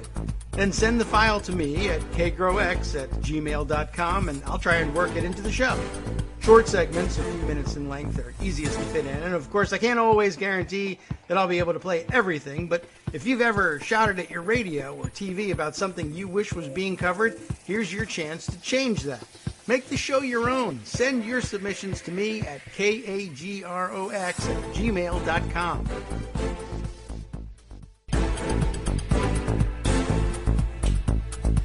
All right, welcome back now to the Kagro in the Morning Show here on Netroots Radio. We got one segment left. Try to shoehorn all the good stuff in. There are definitely other stories I got to tell you. Let me start by throwing in this point, since I guess we can tie together the post-election craziness with impeachment that we were discussing earlier. An excellent point here being made by Richard Primus, unless he's Primus, but we're going to go with Primus on this one, Primus. Want to find him on Twitter, Richard_Primus, or Primus, depending. Constitutional law professor at University of Michigan, where many things are happening, Michigan, these days. And I thought this, a longer Twitter thread, definitely a great point. I'll just read it as it came. And now, he says, a thread about something that the present post-election craziness says about the Trump impeachment trial, which seems like centuries ago, but which actually occurred this year. Yes, this year. Okay, this is a great point. As you'll remember, Trump was impeached because he used his office to try to undermine the fairness and integrity of the presidential election process, right? Remember the whole Ukraine thing. He was pushing a foreign government to throw made-up mud on Biden so that he could undermine the fairness of this election that we just had. It was his plan. You all know what he was trying to do, to smear Biden so that Trump would win the election. It didn't work. He was caught. He was impeached. It, poisoned the evidence pool that he was making up anyway, which was already poisoned, and so it didn't work, but for a number of reasons. Anyway, again, let's just get right back to it. So, at the time, many people said, this is the important stuff starting to develop here, many people said that the president shouldn't be impeached and removed for his Ukraine scheme, that instead the voters should pass judgment on it in the election that was soon to come, right? Impeachment and removal, they said, breeds mistrust and damage downstream because pro-Trump Americans will think their guy was unjustly sacked. Elections, they said, are cleaner and more authoritative and provide better resolution. You remember even Democrats were dragging their feet on the idea of impeachment before the big sea change when the Abigail Spanbergers of the world signed on, and now it was okay to do this thing, which was absolutely demanded by the Constitution, but whatever, too much commentary, right? Elections, they said, cleaner and more authoritative and provide better resolution. That was always a terrible argument for lots of reasons, Professor Primus says, including, first, that if a president does something for which he should be removed, he should be removed. And second, that it's especially weak to say that the remedy for tampering with an election should be that election itself. If he's trying to tamper with the election might not be a reliable remedy. But so far, this is all old news. Here's the new point, absolutely essential for setting up the new point, which is the good stuff. The idea that we could avoid the pain of impeachment and removal and deal with Trump's misconduct at the ballot box presumed that if he lost the election, he'd be out of office without the pain and crisis of impeachment and removal. And that was always naive, as we're now seeing. A president who doesn't care about the future of his country or his party and who is willing to commit impeachable offenses to stay in power is also likely to be willing to break all kinds of rules and try to stay in office after losing an election, including by fanning distrust among his supporters and others, and otherwise doing lasting damage to the country and its electoral system. We're seeing it happen right now. Nobody should have thought Trump lies and cheats and breaks things to tamper with the election in advance, but he'll play by the rules once he's lost. He was never going to do that. Removing him by election was always going to involve the very same pain, damage, and distrust that we're seeing now, but that we were promised we wouldn't have if we didn't impeach him, right? Remember all of that. The point here isn't that Trump will manage to stay in office despite losing the election. Richard Primus here says, I don't think he will. His days are numbered. The point is that it was never reasonable to think the country could minimize pain and damage and distrust attending his exit by showing him the door after an election rather than with an impeachment. Because the guy who needs to be impeached for the stuff Trump was impeached for is also the guy who won't go gracefully after he loses an election. He'll burn the house down around him, as everyone should have known. If he'd been removed in February, there would have been pain and trauma and distrust to get through, but it wouldn't have been worse than what we've got right now. Right now, millions of Americans are being told the election was stolen. Impeachment and removal would not have brought 11 weeks of dangerous and desperate lame duck presidents still giving orders. And it's hard to bring totally baseless claims of voter fraud against an electorate of 100 senators voting openly and publicly, right? Voter fraud. He didn't just say guilty. Yes, he did. We all saw it. And if he's removed in February, the country would have stood up for the principle that presidents are accountable, to say nothing of the difference for COVID, among other things.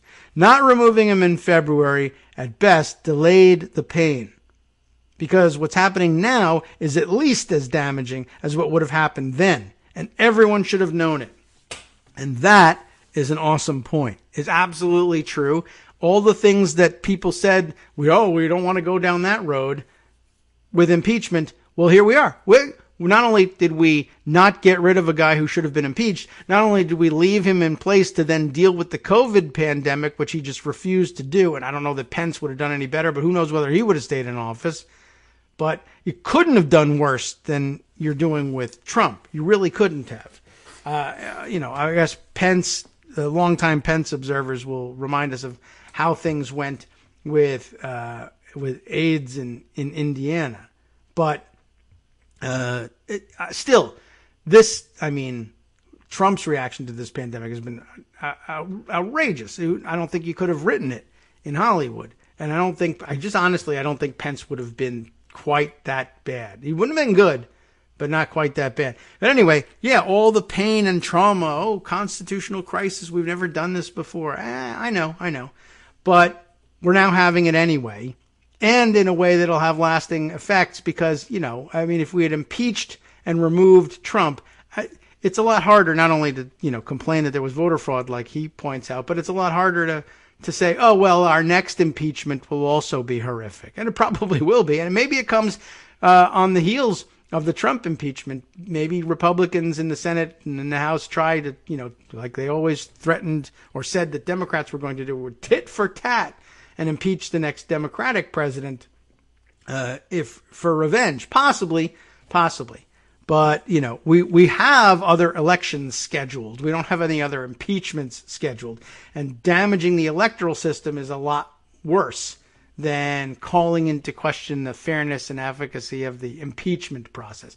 Not to mention all the stuff that we were talking about last week, wherein we now find that there are people saying, well, yeah, you can't indict a sitting president, and maybe you can't indict a former president either because pain and trauma that will be causing and undermining something. So everybody's making excuses for all the, I don't know what, maintaining safe places for criminal Republican past presidents.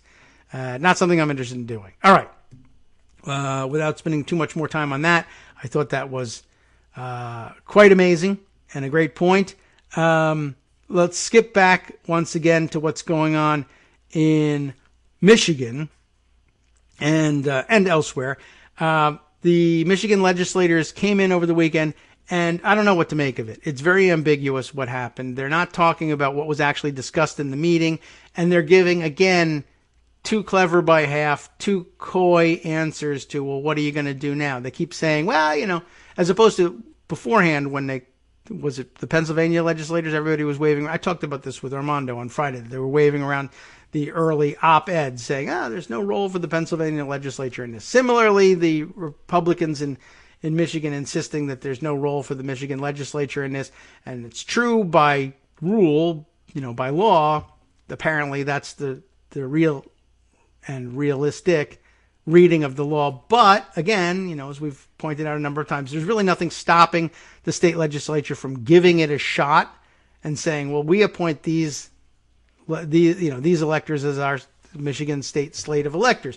The governor won't sign it. The governor will send his own, but that just gives Congress two competing slates to look at and, roll the dice one more time and hope for a black swan event and see what happens.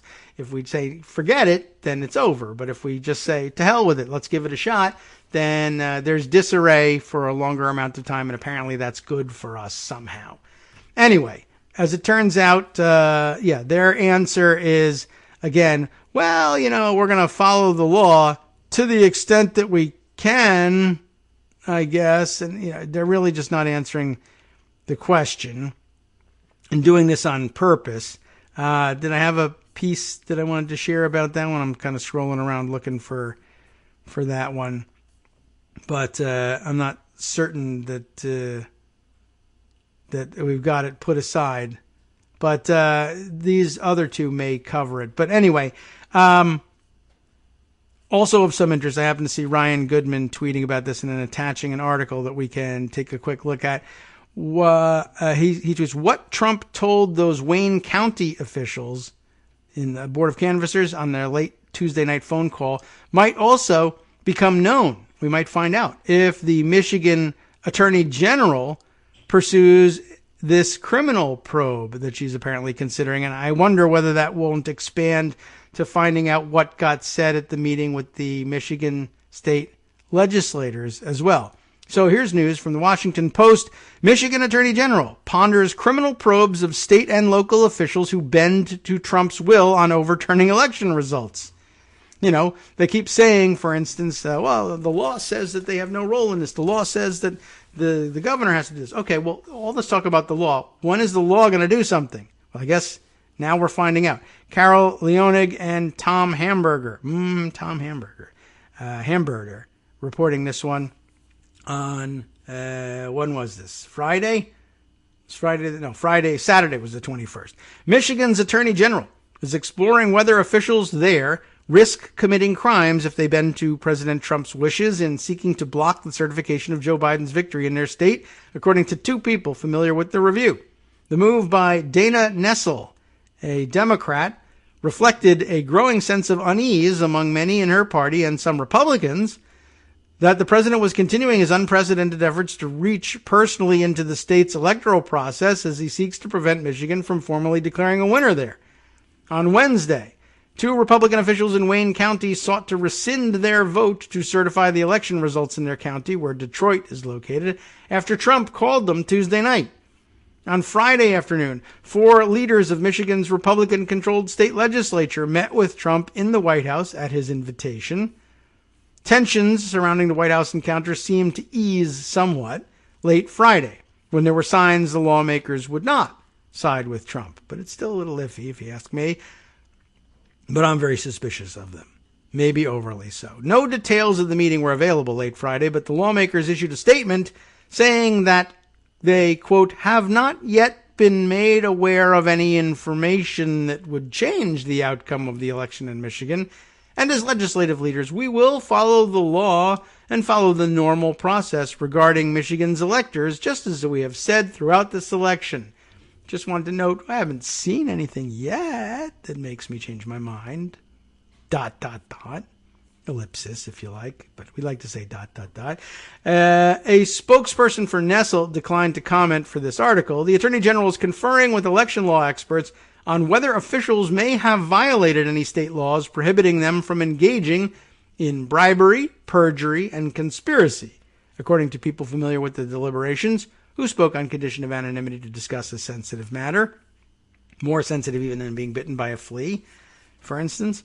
Biden won enough states to secure 306 electoral college votes to Trump's 232. In Michigan, Biden led Trump by more than 150,000 votes. Ooh, that reminds me of another story. Okay. In the wake of Biden being declared president-elect on November 7th, the Trump campaign initially sought to file several legal challenges, claiming the results were tainted by fraudulent ballots and widespread election fraud. But the campaign repeatedly lost those court cases for lack of evidence for its claims. In the past week, Trump and his allies have shifted their efforts to attempting to block the certification of results in several states, including Michigan. That included Trump speaking by phone on Tuesday with Monica Palmer, member of the Wayne County Board of Canvassers, after she and her Republican colleague, William Hartman, 2 N's in that in case you're tracking his movements, reluctantly agreed to certify the county's election tally. After the call, the next day, she and Hartman reversed course. Yes, both did. Both did sign affidavits. I did find that out. I was a little bit confused about that on Thursday of last week, but they both did, seeking to rescind their vote to certify. The Michigan Secretary of State's office, which oversees elections, said Thursday there is no legal mechanism for Palmer and Hartman to do so. Palmer said Trump did not pressure her and mostly wanted to check on her safety, but it was hard to describe everything that was said in the call due to adrenaline and stress, which she really means is adrenochrome. Go get her.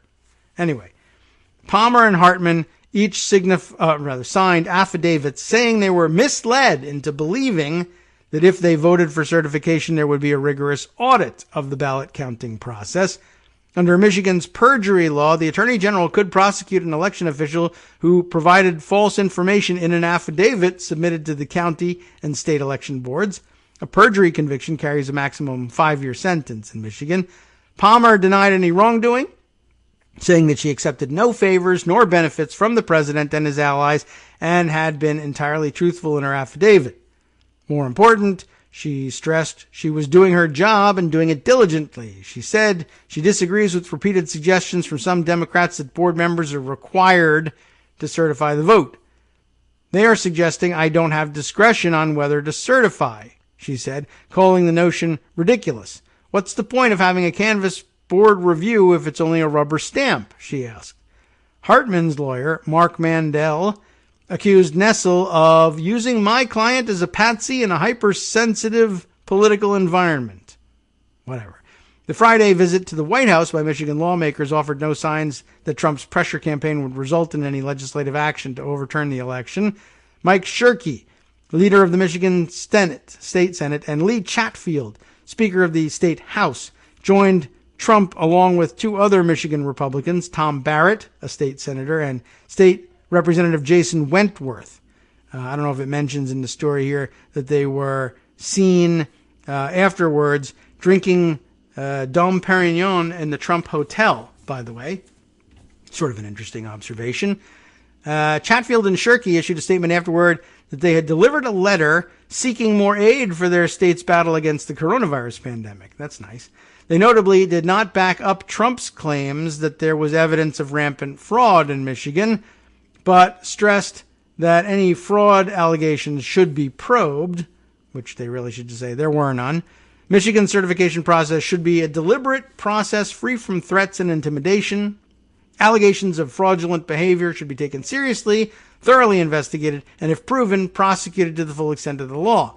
And the candidates who win the most votes win elections and Michigan's electoral votes. These are simple truths that should provide confidence in our elections. Chatfield said in a tweet, that's a better statement, said in a tweet Friday that he has nothing to apologize for in meeting with Trump. No matter the party, when you have an opportunity to meet the President of the United States, of course you take it. I won't apologize for that. In fact, I'm honored to speak with POTUS and proud to meet with him. Trump's critics have said the president's actions appear on their face to be an improper and possibly illegal abuse of his presidential power. Just before Trump's meeting with the Michigan Republicans, Biden legal advisor Bob Bauer blasted Trump for hosting the meeting. It's an abuse of office, he said. It's an open attempt to intimidate elections officials. Absolutely appalling. Longtime Republican elections lawyer Benjamin Ginsburg, a vocal critic of Trump's efforts to reverse the election outcome, was initially dubious about the potential legal culpability of state lawmakers who met with Trump. I don't know of anything in the law that would stop state legislators from going to the White House, he said. That doesn't mean it's not cringeworthy. Still, Ginsburg said, Trump's efforts to influence the count in Michigan could have the effect of disenfranchising Michigan voters, and that is wrong, he said. Nessel has been aggressive in prosecuting public integrity crimes in the state since her arrival last year and has pressed forward with charges against fairly low-level public officials. Several have been Democrats, including a county clerk charged with election law violations.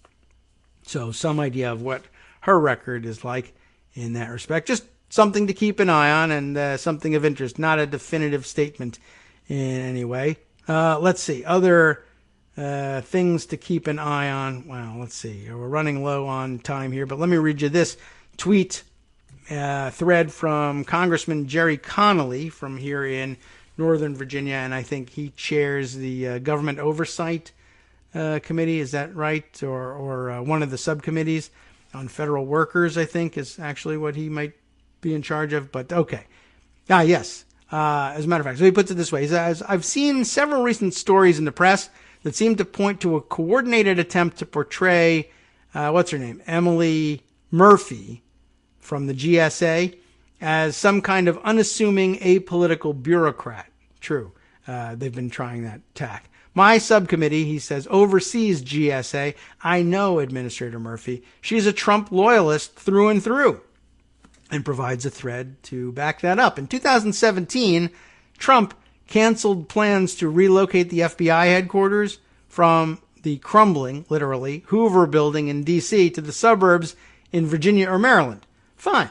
Normally, presidents have that right, but Trump has a direct interest in the outcome of the project. And he has a clip from the Washington Post article here that reads, last year, the GSA and FBI scrapped that long-delayed plan to build an FBI headquarters in the Washington suburbs in favor of a proposal to build a smaller HQ in downtown D.C. and relocate some staff to Alabama, Idaho, and West Virginia. Now, first, you need to know, Connolly continues, that Trump nearly bid on the Hoover building himself as part of the relocation. And when he canceled the project, he was actively refusing to end his lease on another GSA property up the street. That's, of course, the Trump Hotel. Another clip from the Washington Post here. Trump is familiar with the project from his career as a real estate developer and said he considered bidding for it himself. In 2013, he signed a lease for another GSA property, which he turned into the hotel, right? The old post office pavilion. Trump's proposal was to replace the Hoover building, Connolly says, with a new one.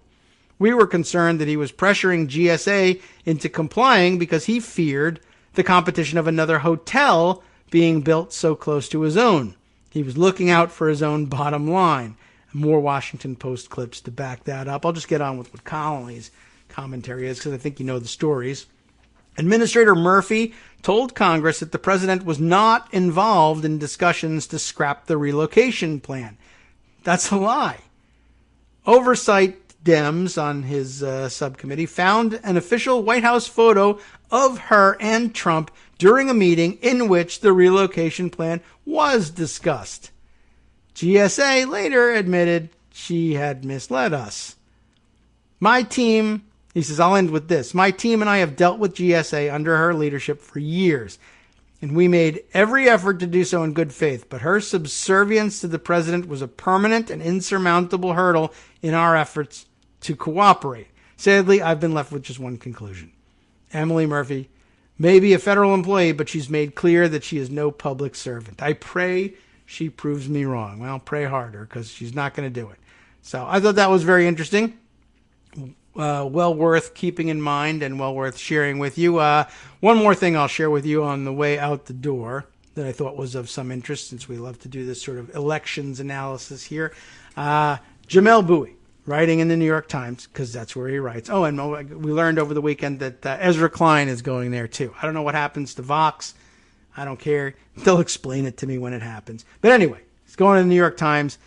I don't know if I think anything about that. I just read people's Twitter feeds, so it doesn't matter to me.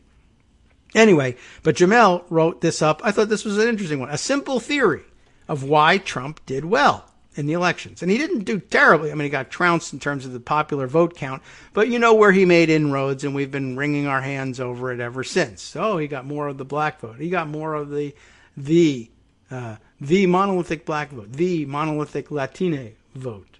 Okay, sure. Well, here's a simple theory of why he did well. Elections are complicated, it says here in the subheader, but the money the government sent to more than 150 million people didn't hurt. He's not sending any more, but and that hurts. But yeah, this is a pretty good theory, actually.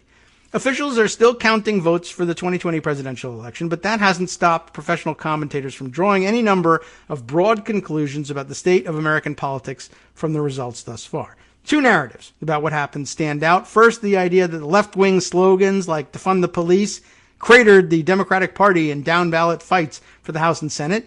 And second, that President Trump's modest gains with black and Hispanic voters heralded the arrival of a working-class, multiracial Republican Party. Neither of them sound very good to me. There are very obvious objections to both stories. There is no hard evidence that voters turned out against Democratic congressional candidates because of defund the police and other radical slogans. It doesn't show up in the congressional generic ballot. There is no decline that corresponds with the unrest of the summer. And there's little other data to support the idea of a direct causal relationship between the slogans and performance of Democratic candidates. Okay. What we have instead are the words of moderate Democratic lawmakers who believe the slogans left them unusually vulnerable to Republican attacks. But this is a textbook case of assuming one thing caused another because they followed in chronological order. Perhaps Democrats slipped because they were associated with defund the police, or perhaps as Democrats as different as Doug Jones, Beto O'Rourke, and Alexandria Ocasio-Cortez have suggested, maybe it had something to do with poor campaign infrastructure and a message that was unresponsive to the electorate. The problem with the second narrative, that Republicans have built up a new working-class multiracial coalition, is that it takes Trump out of the context of past election results. If preliminary exit polls are any indication, and they have real flaws as measurement tools, Trump did hardly any better with black voters than George W. Bush in 2004. And quite a bit worse with Hispanic voters. Far from a seismic shift, Trump, with 32% support among Hispanics, a 4-point swing from his first run, is doing about as well as John McCain did in 2008. But even as we throw cold water on these narratives, at least until there's more evidence to back them up, we're still left with the unanswered question of how Trump performed as well as he did. He may not have transformed the Republican coalition, but he held on to much of his 2016 support and even enlarged it, if not in percentage terms, then in absolute ones. Democrats who thought he would be swamped by high turnout were wrong. Not only did he benefit, but his ability to turn non-voters into voters is likely what kept him in the game. Now, at the risk of committing the same sin as other observers and getting ahead of the data, I want to propose an alternative, and we'll have just enough time for him to propose it, an alternative explanation for the election results. One that accounts for the president's relative improvement as well as that of the entire Republican Party. It's the money, stupid. At the end of March, President Trump signed the CARES Act, which distributed more than $500 billion in direct aid to more than 150 million Americans, from stimulus checks, you know all about how they went, to $600 per week in additional unemployment benefits. The programs were not perfect. The supplemental unemployment insurance in particular depended on ramshackle state systems, forcing many applicants to wait weeks or even months before they received help, but they made an impact regardless. Personal income went up, poverty went down, even as the U.S. reported its steepest ever quarterly drop in economic output.